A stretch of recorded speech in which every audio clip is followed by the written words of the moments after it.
Welcome to Read Aloud with Mr. Paul. I'm so glad you could be here. Be sure to subscribe so you won't miss a single story. Today we'll be reading Rapunzel, retold by Barbara Rogaski, illustrated by Trina Schardt-Hyman. Rapunzel from The Brothers Grimm, retold by Barbara Rogaski, with illustrations by Trina Schardt-Hyman. Once upon a time, long ago, a husband and wife lived together in a cottage in the woods. Their life was poor but happy, and for many years they yearned for a child of their own. At long last, the wife learned she was going to have a baby, and she and her husband were filled with great joy. Now, at the back of their house was a small window that looked out over a magical and wonderful garden. Every day, the woman would stand on a stool and peer out at the delicious-looking vegetables and beautiful flowers. But she could never do anything except look, because the garden was surrounded by a high stone wall.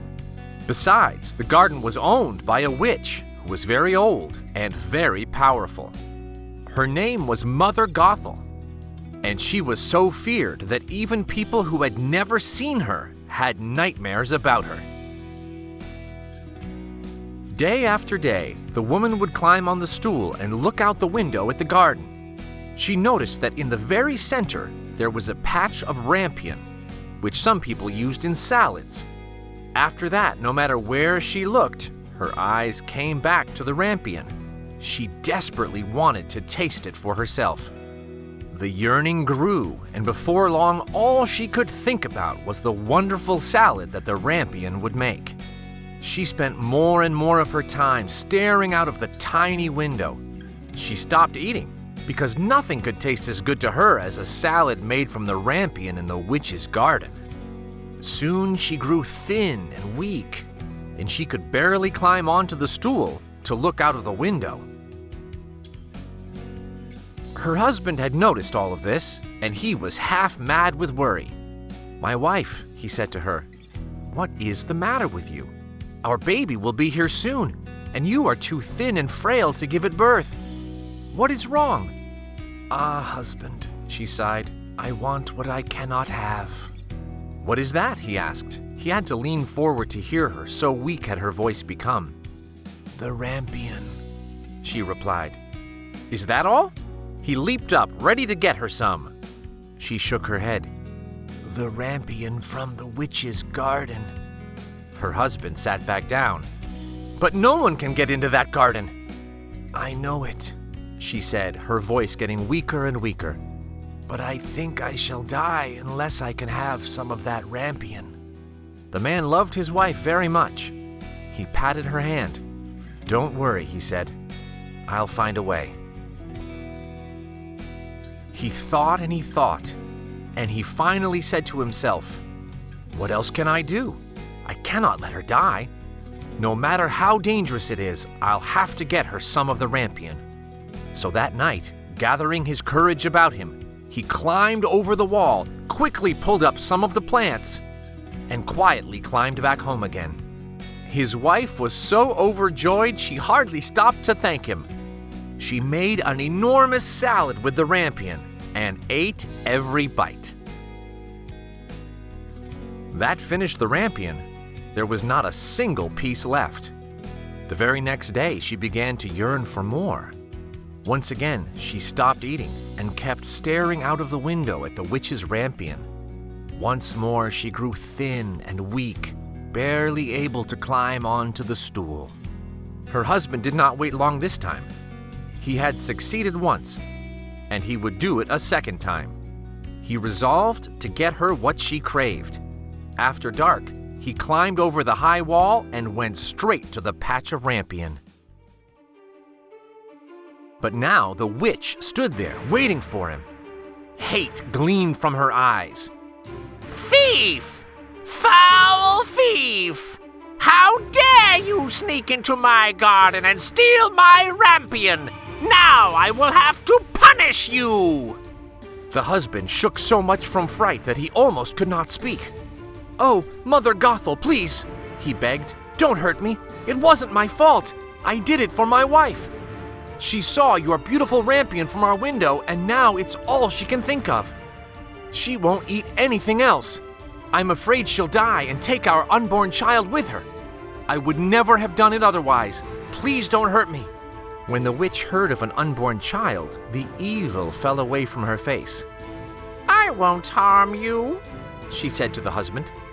"You can take as much of the rampion as you need to keep your wife well, but you have to promise me one thing." "Anything, anything," the husband cried. "Swear that when your child is born, if it is a daughter, you will give her to me," the witch said. Like a rabbit frozen with fear, the husband agreed, and the witch sent him home with an armful of rampion. On the very day the woman gave birth to a girl child, the witch appeared.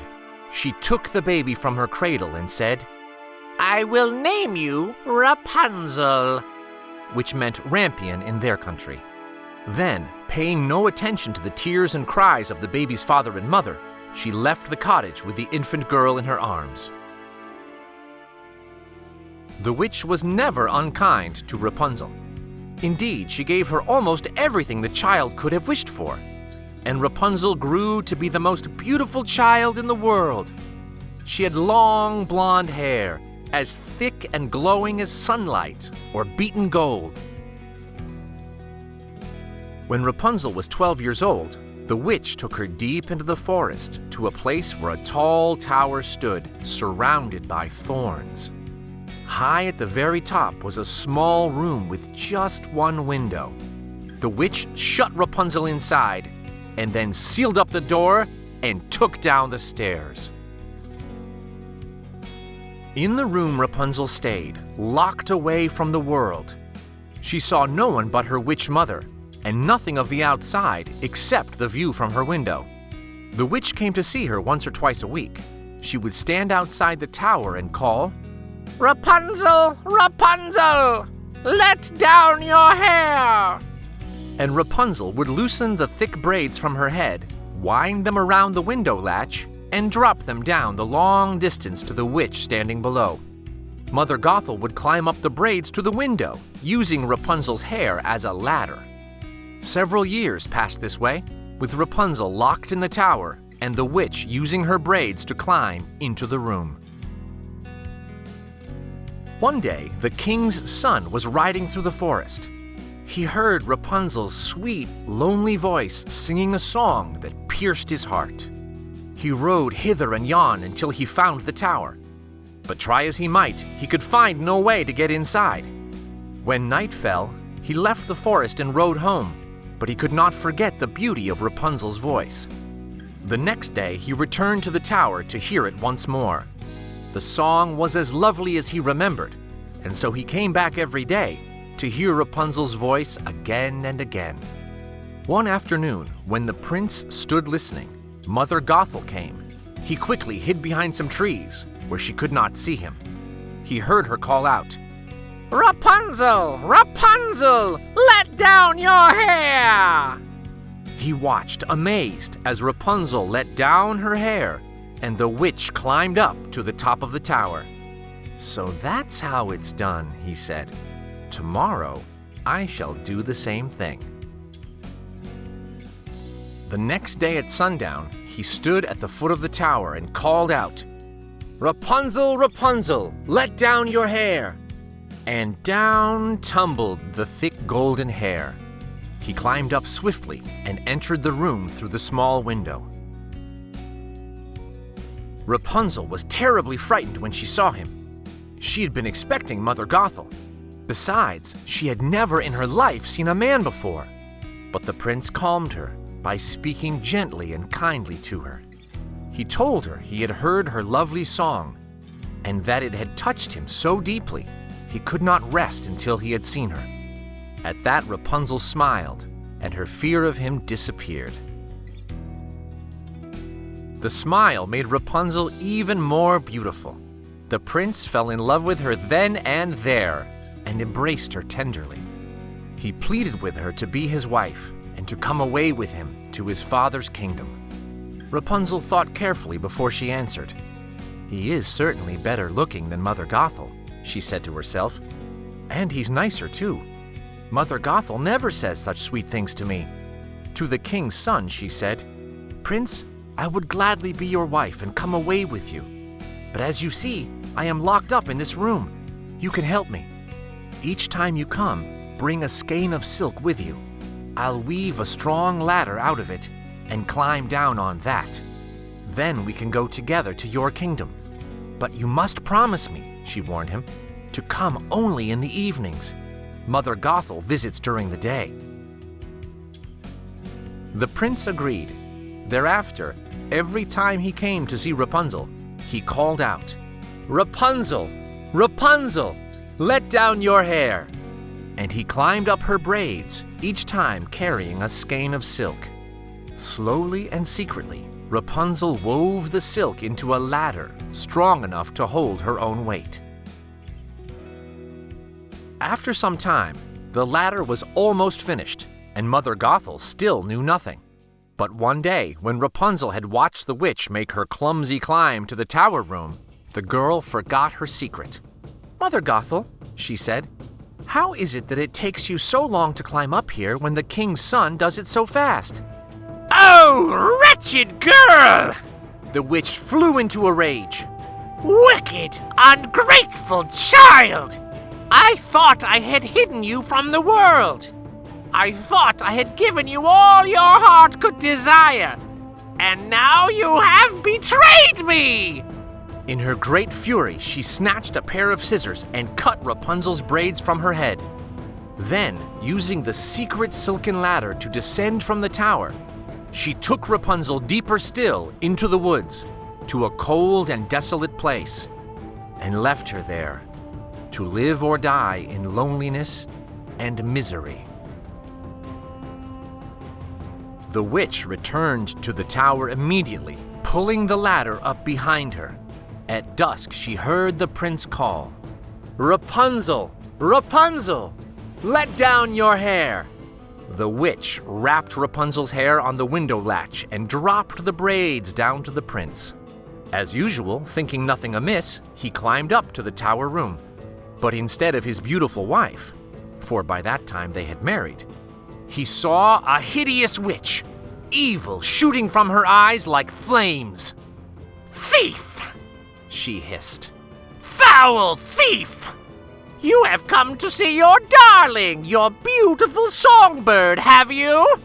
The cat got her! Yes, the cat got her! And she will never sing again! And my handsome sneaking lad, that same cat will get your eyes! I swear you will never see Rapunzel again! Never!" The prince was frozen with fear and mad with grief. He backed away from Mother Gothel's awful rage without thinking, and fell out of the window. He did not die, however. The thorn bushes at the bottom of the tower acted like a cushion and saved his life. But the thorns put out his eyes and blinded him. He could see no more. For a year, he wandered like a homeless beggar in the forest, lamenting the loss of his love, Rapunzel. The tears from his sightless eyes gave salt to the roots and berries he ate to stay alive. Because he could not see, the prince never knew where he was or whether it was day or night. One day, at sundown, he happened to pass the barren place where Rapunzel lived now with the twins she had borne. She was singing, as she often did, to ease her loneliness and to soothe the babies. The prince heard her voice and knew it was Rapunzel. With the faltering steps of a blind man, he sought out the place where Rapunzel sang and fell on his knees before her. Despite his changed appearance, Rapunzel knew him instantly. Her happiness was so great at the sight of him, she could not speak. She threw her arms around his neck and wept for joy. Her tears flowed into the prince's eyes, and they cleared. He saw light, and then his beloved Rapunzel. He could see again, as well as he ever had before. Carrying the twins, They left the bare and desolate place in the forest forever. They returned to the prince's kingdom, and there they lived happily together for many long and loving years.